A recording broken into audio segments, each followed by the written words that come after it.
Hello friend, welcome to Atul education. आज की video में हम लोग डिस्कस करेंगे, यदि आप 12th स्टैंडर्ड के स्टूडेंट हो, कॉमर्स स्टूडेंट हो, ये वीडियो आपके लिए मोस्ट इंपॉर्टेंट है। आपका टारगेट 90 प्लस मार्क्स है, तो कैसे 90 प्लस मार्क्स आपके एग्जाम में आ सकते हैं, इसके लिए आपके पास एक प्रॉपर स्ट्रेटजी होना चाहिए। स्ट्रेटजी की आपको स्टडी करने की एक स्ट्रेटजी होना चाहिए। हम लोग को 3 मंथ्स का टाइम मान के चलते हैं। वैसे गवर्नमेंट की तरफ से डिसाइड किया गया, बोर्ड की तरफ से डिसाइड किया गया है कि आपका एग्जाम जो है अप्रैल के लास्ट वीक में या मई में होगा। तो इस हिसाब से आपके पास अभी भी 4 मंथ है, बट हम लोग अभी भी क्या मिनिमम एटलीस्ट 3 मंथ्स हम लोग लेकर चलते हैं। और 3 मंथ्स में यदि आपका टारगेट है कि 90 प्लस मार्क्स आपके एग्जाम में आने चाहिए, तो उसके लिए आपको एक प्रॉपर स्ट्रेटजी फॉलो करना चाहिए। इस वीडियो के अंदर मैं आपको पूरा स्ट्रेटजी बताने वाला हूं। यदि आप कॉमर्स स्टूडेंट हो, स्पेशली कॉमर्स स्टूडेंट, तो आपके लिए वीडियो मोस्ट इंपॉर्टेंट वीडियो है। पूरा स्ट्रेटजी मैं आपके कॉमर्स के एग्जाम से रिलेटेड बताने वाला हूं। कॉमर्स स्टूडेंट के लिए, वो भी यदि आप 12th स्टैंडर्ड के स्टूडेंट हो, तो आपके लिए बहुत ही इंपॉर्टेंट है वीडियो। तो वीडियो को आप लोग लास्ट तक देखना। वीडियो पसंद आएगा तो लाइक करना और शेयर करना अपने फ्रेंड के साथ, और चैनल को सपोर्ट करने के लिए चैनल को सब्सक्राइब कर लेना।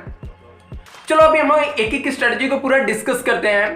क्या हमारे 3 मंथ्स की क्या स्ट्रेटजी होना चाहिए, किस तरीके से हम लोग स्टडी करें तो आपको 90 प्लस मार्क्स आपको आ जाए। इवन आपको यदि इंडिविजुअल सब्जेक्ट में चाहिए या आपको ओवरऑल सब्जेक्ट में चाहिए, तो ओवरऑल सब्जेक्ट में हम लोग एटलीस्ट 80% का तो टारगेट रख सकते हैं, और कुछ सब्जेक्ट में 90 प्लस मार्क्स आ सकते हैं आपके। अभी आपके पास टोटल सब्जेक्ट कितने हैं? टोटल आपके पास सब्जेक्ट कितने रहते हैं? 6 सब्जेक्ट हैं। यदि आपने स्टडी स्टार्ट किया है वेरी गुड, यदि आपने नहीं भी स्टार्ट किया तो भी आपको अभी से एक प्रॉपर स्ट्रेटजी बना के स्टार्ट करना चाहिए।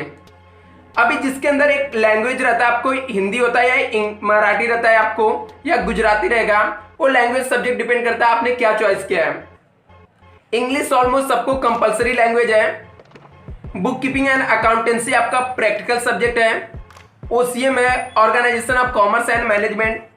इकोनॉमिक्स, मैथ, यदि आपने SP की स्टूडेंट हो तो आपके पास SP रहेगा, सेक्रेटरियल प्रैक्टिस। तो अभी सबसे पहला स्टेप आपको क्या करना है, आपके पास प्रॉपर टाइम टेबल रहना चाहिए। अब ये प्रॉपर टाइम टेबल क्या होना चाहिए आपके पास, कि आपके पास जो 6 सब्जेक्ट हैं, इस 6 सब्जेक्ट की आपको स्टडी कैसे करना है। जैसा कि मैंने आपको बताया कि आपके पास 2 लैंग्वेज सब्जेक्ट हैं। पहली बात तो हिंदी हो गया, मराठी हो गया, जिसके ऊपर आपको ज्यादा टाइम नहीं देने पड़ते हैं। फिर भी इसको इग्नोर नहीं करना है। बहुत सारे स्टूडेंट क्या होते हैं, उनको लगता है ये सब्जेक्ट बहुत ही सिंपल है, इसको लास्ट में स्टडी कर लेंगे, और इसको स्टडी नहीं करते हैं। जहां पर इसमें आपको 90% प्लस मार्क्स स्कोर करना रहता है, वहां पे मार्क्स आपका 70 या 60 मार्क्स पे आप लोग रुक जाते हो, या आपको 60 मार्क्स ही आते हैं। तो आपको ये मिस्टेक नहीं करना। सबसे फर्स्ट आपको क्या करना है, जो लैंग्वेज सब्जेक्ट है एटलीस्ट वीक में, ज्यादा नहीं तो एटलीस्ट 1 पूरे दिन नहीं तो आप लोग 6 आवर्स क्या करो, स्टडी करो। मीन्स डेली यदि आप 1 आवर्स स्टडी कर सकते हो तो भी वेस्ट है। अदरवाइज यदि आप वीक में 1 डे भी स्टडी करते हो तो भी आपको वेस्ट है। इंग्लिश सब्जेक्ट है जिसके ऊपर आपको टाइम देना पड़ता है। इस सब्जेक्ट को आप इग्नोर नहीं कर सकते हो। इसके अंदर ग्रामर के कुछ पार्ट्स रहते हैं, पैसेज के कुछ पार्ट्स रहते हैं, तो ये सब चीजों के ऊपर आपको टाइम देने पड़ते हैं। लेटर राइटिंग के रहते हैं। तो यदि आप इसको भी अच्छे से, इंग्लिश को भी अच्छे से प्रिपेयर कर रहे हो, वीक में 1 डे इसके ऊपर टाइम यदि आप दे रहे हो, तो इस सब्जेक्ट में भी आपको 80 मार्क्स तक एटलीस्ट आप स्कोर कर सकते हो। तो आपको क्या करना है, टाइम टेबल 6 सब्जेक्ट है, इसके आपके प्रॉपर टाइम टेबल आपके पास होने चाहिए कि मुझे लैंग्वेज के ऊपर कितना टाइम देना है, हिंदी इंग्लिश के ऊपर कितना टाइम देना है, उसके बाद प्रैक्टिकल सब्जेक्ट के ऊपर कितना टाइम देना है, और थियरी सब्जेक्ट के ऊपर कितना टाइम देना है। तो आपको एक प्रॉपर टाइम टेबल बनाना चाहिए। अब ये टाइम टेबल क्या हो सकता है, ये हर एक स्टूडेंट को अपने हिसाब से टाइम टेबल बनाना चाहिए। किसी दूसरे का टाइम टेबल कभी भी फॉलो नहीं करना चाहिए, क्योंकि आपका कौन सा सब्जेक्ट स्ट्रांग है, आपको कौन सा सब्जेक्ट के ऊपर ज्यादा टाइम देना है, ये आप डिसाइड कर सकते हो। तो सबसे फर्स्ट पॉइंट आपके पास क्या होना चाहिए, प्रॉपर टाइम टेबल होना चाहिए। नेक्स्ट आपका नेक्स्ट स्टेप क्या होना चाहिए, आपको जो स्टार्ट करना है, स्टडी करना है, वो आपको इजी टू डिफिकल्ट जाना है। मीन्स आपको जो इजी चैप्टर है उसको सबसे पहले करो। इससे आपको बेनिफिट क्या होगा, आपको स्टडी करने का हमेशा मन करेगा, आपका स्टडी में मन लगा हुआ रहेगा।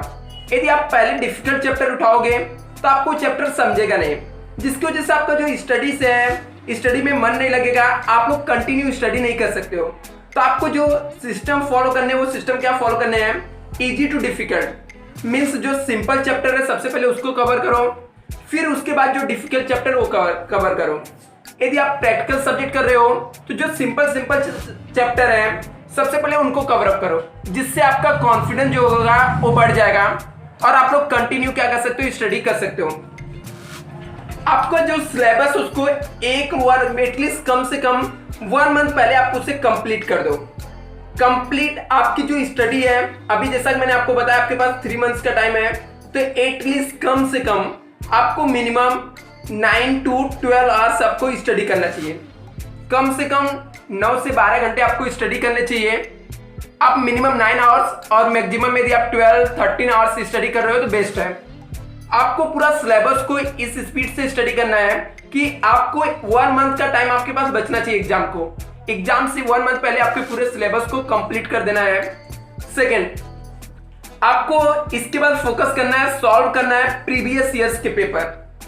यदि आपके पास प्रीवियस ईयर्स के पेपर नहीं मिल रहे हैं तो आप मॉड्यूल पेपर लीजिए, जिसको सॉल्व करने से क्या होगा, आपको प्रैक्टिस होगा, आपको पता चलेगा जो चीजें आपने स्टडी किया है वो चीजें कितना आपको रिमेंबर, कितना आपको याद है, कितनी चीजें आपको याद है। ऐसा होता है हम लोग स्टडी तो करते हैं, हम लोग को लगता है सब चीजें हम लोग को याद हो रहा है, बट एक्चुअली में ऐसा होता नहीं है। जब आप चीजों को लिखोगे, आप पेपर को सॉल्व करोगे, तो आपको पता चलेगा कि कितना टाइम जा रहा है। आपको टाइम मैनेजमेंट भी उतना इंपॉर्टेंट है जितना इंपॉर्टेंट आपको स्टडी करना है।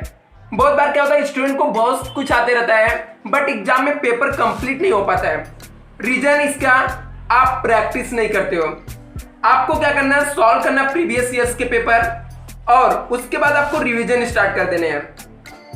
1 मंथ का टाइम आपके पास बचा हुआ है, इसमें आपको क्या करना है, हर एक सब्जेक्ट की रिवीजन करना है। साथ में मेरे एडवाइस आप लोग मानो तो रिवीजन के आपके पास क्या सिस्टम होना चाहिए कि कैसे रिवीजन करना है। जैसे आपने थोड़ा सा स्टडी किया, आपने 1 वीक में कितना स्टडी किया, 1 वीक में आपने कितना स्टडी किया, इसके लिए आपको रिवीजन करना चाहिए। जो आपका सैटरडे संडे रहता है, 2 दिन आपको हर वीक में ना, सैटरडे और संडे आपको रिवीजन के लिए रखना चाहिए। आपने जो भी चीजें आपने स्टडी किया है उसको आपको क्या करना है, रिवीजन करना है। रिवीजन से क्या होता है, जितनी चीजें आपने याद किया था वो चीजें आपको कंटिन्यू माइंड में सेट होते जाती है और आपको कोई चीज भूलने जैसा नहीं रहता कि बहुत ज्यादा समय नहीं होता है। आपने जितना आपने 5 डे में जो भी स्टडी किया, 2 दिन रिवीजन करो। नेक्स्ट वीक में आपने 10 डे में जो स्टडी किया उसको रिवीजन करो, साथ में पूरा 10 डे का। ऐसे ही सैटरडे संडे आपको क्या करना चाहिए, रिवीजन करना चाहिए। और एग्जाम से 1 मंथ पहले पूरे सिलेबस को रिवीजन पे लगा देना चाहिए, बार बार रिवीजन करना चाहिए। नेक्स्ट आपके इस पास स्टेप आपका क्या रहना चाहिए, राइटिंग प्रैक्टिस में आपको रिटन लिखने की प्रैक्टिस होना चाहिए। आपको लिखने की प्रैक्टिस करना चाहिए।